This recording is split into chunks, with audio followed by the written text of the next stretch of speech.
Hey, live from New York. This is Mark Carlin, the Results Hypnotist, and I'm continuing this series of help to stop smoking, helping you stop smoking. So I just wanted to, this is going to be probably one of the briefest one of my videos. There is, once again, one of my clients reminded me recently about what some of his beliefs are. I mentioned before that a lot of what people need to do, what smokers need to do in order to be able to quit smoking quickly and quit smoking more easily, is to change their mindset. And changing your mindset requires changes of the way you think and changes in the things that you believe. So I had a client recently that came to me, and they told me they believed that they were smoking because they consciously wanted to hurt themselves. They really didn't have a really good idea of what it was that they were going through, why they couldn't figure out why they were smoking. So they thought they were just doing it to hurt themselves, and they thought there was some kind of an inner desire to be self-destructive. And I want to, if this is one of your thoughts, because I know that people do try to quit, and they try to quit a number of times. If this is one of the thoughts that go through your mind, that means you have a belief that this is what's going on, this is what's happening. And I can probably say assuredly, not probably, I can assuredly tell you that that's not at all what's going on. We humans and most animals, most organisms, have a tremendous desire to survive. We all have this survival instinct.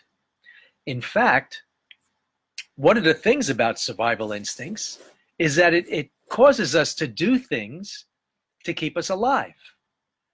And that's why, to me, just as an aside, I always thought it was easier for people to quit smoking once they realized that we do want to survive.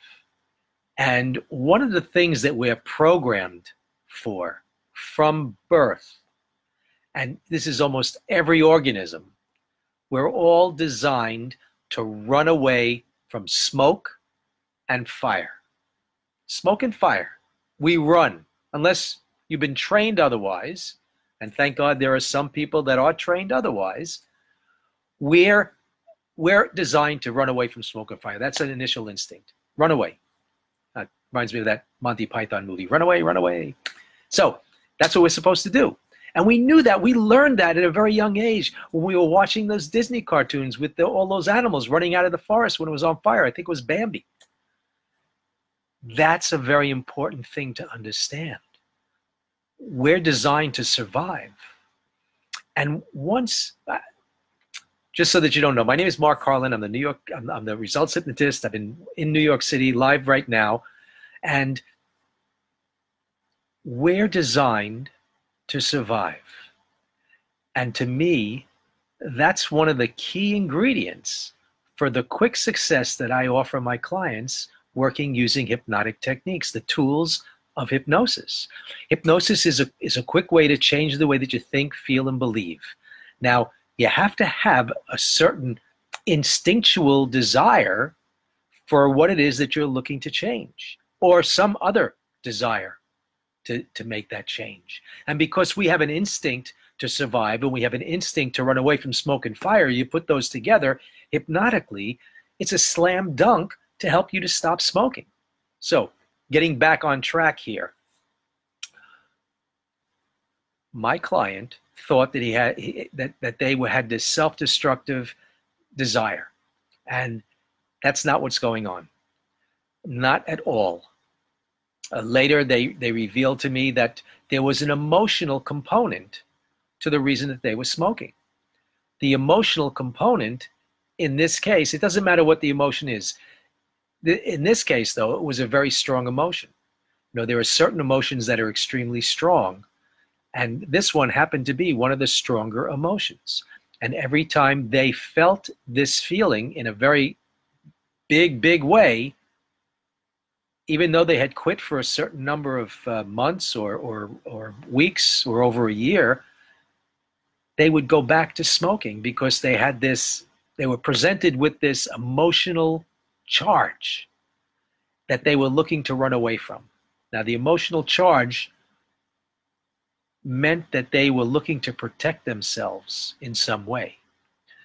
And if the emotional charge is too overwhelming, or you don't know how to go about protecting yourself, or you're misreading the signals of what the emotion is telling you, the next best thing is to distract yourself from that feeling, from that emotion.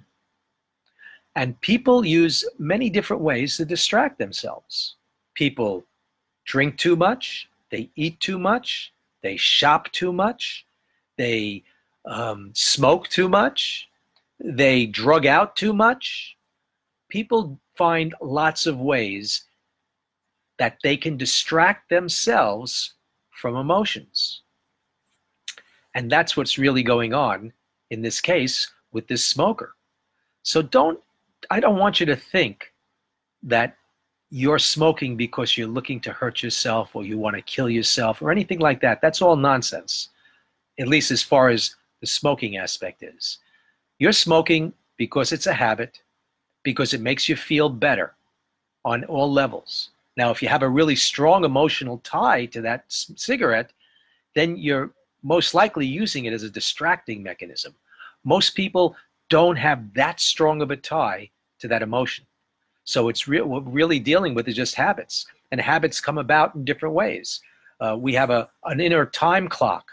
And if we're used to having a cigarette at a certain time every day, when that time comes, our body's going to start getting ready for that cigarette because it knows it's time for a cigarette. It's like the little puppy dog that waits for its master to come off the bus from school. It knows that it's time without even having to watch a clock.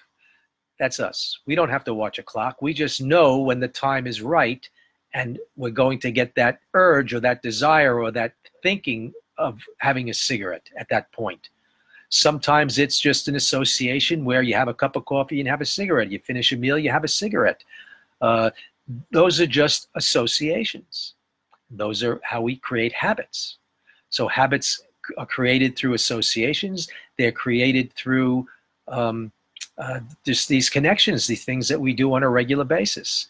And then we get a feeling of discomfort if we don't follow through on that behavior at that particular time. Now, you can work this out all on your own. Absolutely.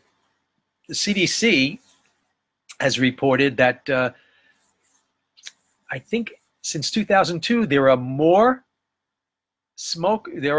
people who used to smoke that are now not smoking than there are currently smokers. That's a great thing. It used to not be that way. That's an indication that if you want to quit, you can quit. You can quit. You might need some professional help. Give me a call. My name is Mark Carlin. That's with 2 C's. My phone number is 212-223-1832. I'd be happy to speak with you, give you a quick strategy session. Believe me, it won't take long because I don't have that much time to speak to you, but I have enough time to be able to give you what you need to take away something of value that'll help you to quit smoking. And if you'd like to continue working with me, of course, that's an opportunity as well. There's no obligation. Just take advantage of this. This is not an ongoing offer. In fact, it might stop pretty quickly in the next couple of weeks for personal reasons, and then I might get back into it again in the springtime. But you should take advantage of it right now. There's no better time to quit than right now. So, Mark Carlin, the Results Hypnotist, 212-223-1832. MarkCarlin.com, hypnoticstate.com. I look forward to working with you. I look forward to hearing from you. If you're listening to this or you're watching this on YouTube. Like, comment, share. If you're watching this on Facebook Live, where it is right now, like, comment, share. Speak your mind. Let me know what's going on. It's very helpful for you as well as for other people around that are just like you. Take care. Have a great night.